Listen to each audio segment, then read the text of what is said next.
क्या कर्ज लेकर भी कुर्बानी करना होगी? मीठे मीठे इस्लामी प्यारे भाइयों, जो लोग कुर्बानी की इस्ताअत यानी ताकत रखने के बावजूद अपनी वाजिब कुर्बानी अदा नहीं करते, उनके लिए लम्हा फिर किया है। अव्वल यही खसरा यानी नुकसान है। क्या काम था कि कुर्बानी न करने से इतना बड़ा सवाब से महरूम हो गए। मजीद ये कि वो गुनहगार और जहन्नम का हकदार भी है।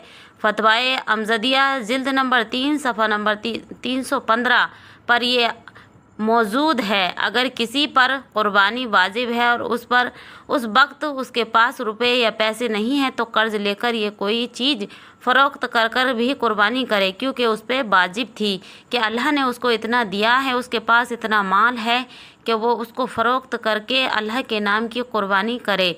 आपको ये कुर्बानी करनी ज़रूरी है।